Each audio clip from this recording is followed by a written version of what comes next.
Hey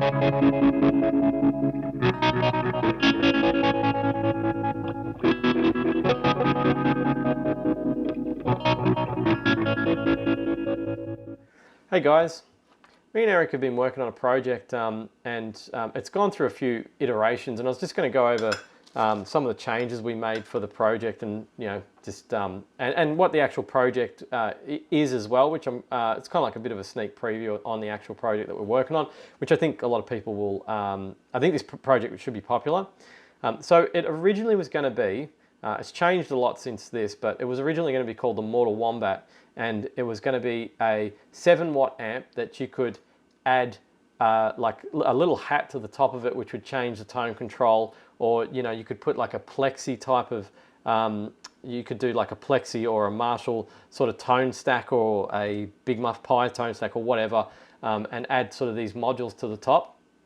And we may still end up doing something like this, but I kind of hijacked the project because I noticed just how simple it was, and I thought it would be a really good candidate for a 10-minute project. So the 10-minute projects are just simple projects that I've got that have minimal soldering, and they're approachable for beginners. And I thought this one sort of fit the criteria, so I kind of hijacked it from Eric, and we ended up redesigning it.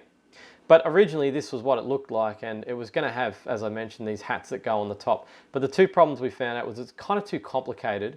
It was a little bit too complicated, and the actual, well, particularly for a beginner, and the actual size to try and fit everything into a 1590A was quite a tight squeeze. So we decided to make it a bit more accessible for everybody, and that's why we've gone down the 10-minute amp. So we scrapped this layout, and the only way that we could actually fit it in, because of this IC, which is at a right angle, it presents a new challenge.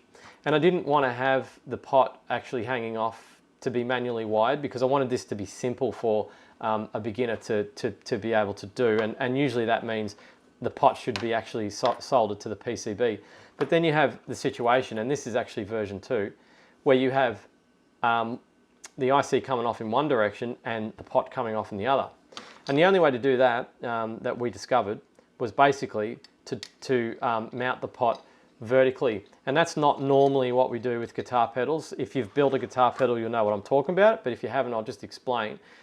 Usually the pot is kind of, I guess you can say, horizontal in that, on that axis. It's horizontal. There's a few pedals I've seen that are mounted vertically, but it's not that common. And this isn't a pedal, obviously, it's actually an amp, so it's a little bit different in that respect. But this is the typical sort of way of doing of building a pedal and actually housing it inside the enclosure. That's another effect, the Hydra fuzz, and that's another one that goes in horizontally. They usually go in like that, not upright. But for this particular pedal, it's going to work out much better if we did do it upright, and it's because of that IC. Now, if that IC was actually not this one that sort of stands up and was flat, it wouldn't be a problem. But the reason it's like this is because it does need to be heat sinked. It needs to be attached to something to dissipate some of that heat. And that's why we're using this, that's why we're using a metal enclosure, or it should be used in a metal enclosure, because you actually use the enclosure as the heat sink. So this is version 2. We did 3 versions of this. I did notice a few problems with the actual layout, and the problems were more minor now. We were on the right track, but firstly, it was a little bit too squashy, and I sort of I didn't sort of like how that 9mm the back of the 9mm pot was so close to those pins. You might not be able to see, but they're really close. And I thought, being a beginner project, I kind of wanted to eliminate some of those little errors that people could do. Obviously, if you put a lot of solder on that pin right there underneath it, it's going to touch the back of the pot, which is actually connected. I think it's connected to one of the pins, or maybe it's actually, I think maybe it's connected to the dial on the front. And the dial on the front is connected to the enclosure, and the enclosure is ground, so obviously you don't want to do that. So we needed to space that out. And I also didn't like how the wires coming off the PCB were, they're kind of nonsensical, like they're all over the place. So we moved those around as well, and we just spaced out the whole PCB, in general. And that's the switch, the power switch on the front as well. And I think the switch was around the wrong way too.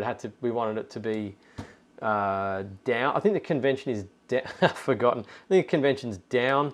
Let me have a look at this. We'll get to that. We'll get to that, and that's the third revision. We'll get to that in one sec. So I can't remember if I mentioned as well, but yeah, it's called the 10-minute amp. So now on revision 2, it's the 10-minute amp, and you're going to see more videos about 10-minute amp. They'll be coming up soon. So let's go to version 3 now. So we've spaced everything out, and we've moved the wires into a spot that sort of makes a bit more sense. So I'll just put this hardware in, just so you can get a general idea of what it actually looks like. So you can see on the front there, Eric's labeled it too, so it's off and on. So down is on, and it is actually down. Actually, no, let's have a look. So if we put this in the enclosure, that's how it would be mounted in the enclosure like this.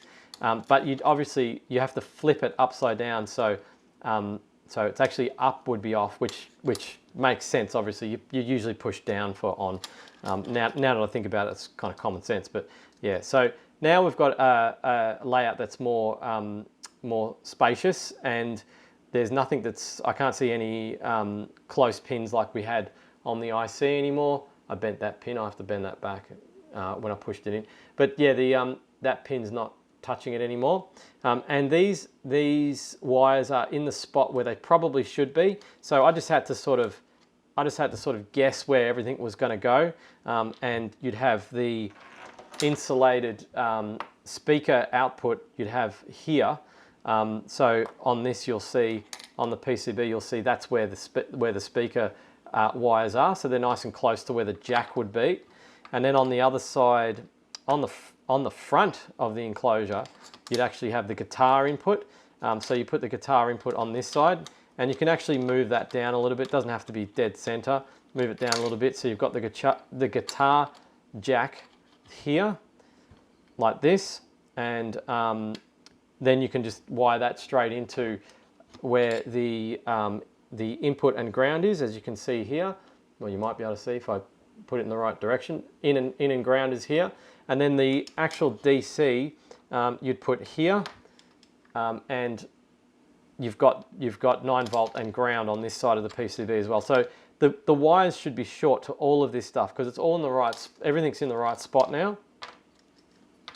So that was some. It probably looks pretty simple, but we did actually put a ton of thought into actually how we're going to space everything out. And we actually looked at some real amps and how they are usually spaced out. So you'd actually have this IC. I should also mention this IC is going to be once this is in, it's probably going to be more like sort of like that, and then you'd drill a hole through here and then just use a screw through the top to hold it down, or you could probably screw it this way maybe and then hacksaw off the top if you don't want to see that screw coming out the top. So that's what would fix it to the enclosure, and then you put the lid on, turn it around, and then on the front you'll have the volume control, the LED, the switch, the LED, and the guitar input on that side, and then on the back of it you'd have DC and speaker out. So we've put a lot of thought into it, and I'm really happy with how it's turned out. And I'm going to do the actual assembly video hopefully this weekend and get the kits and the PCBs up on the web store in the next week or two. So by the time no, actually, they probably won't be up by the time you watch this video, but shortly after they should be up. And I'm really looking forward to showing you. So this as I mentioned at the start, this amp, I think I mentioned at the start, this amp is capable of 7 watts. If you actually power it with 18 volts, it can go up to 7 watts. Personally, I don't know if I'd bother with that. I think that's probably overkill. It is incredibly loud, and this chip does get hot. So this actual heat sinking on the back of the enclosure is kind of vital, particularly if you're going to start smacking the chip. You're definitely going to want to actually like add some sort of thermal heat sink for the actual chip, because it's just gonna get too hot. And as I mentioned, the next videos we'll do will be the 10-minute amp. So keep an eye out for how it'll be like how to build a guitar pedal in, how to build a guitar amp in 10 minutes. Will probably be what the video is titled, and we'll actually assemble this, put it together, put it inside an enclosure, etc., and it should be good. So I hope you enjoyed that video, just looking at how a project can kind of evolve, I suppose, and some of the considerations you need to take into account, particularly the wires. You know, you don't want to have to put this in and then have wires crisscrossing all over the place, because it just, you end up with long wires and messy wires and wires crisscrossing over the top of each other, which, you know, in high gain circuits is never a good thing. And yeah, just sort of refining the actual project to be what you want it to be, really.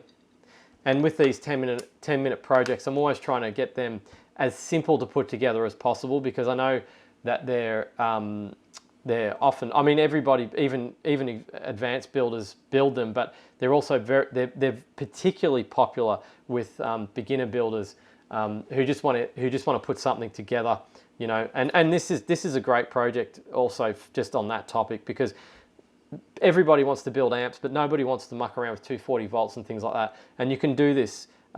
Anyone can put this together, and it's safe because you just use a wall wart and, you know, as you say in America, a power pack for the wall, and I think you can actually power it from 5 volts up to 18 volts. So yeah, it's simple, safe, and it's loud as hell.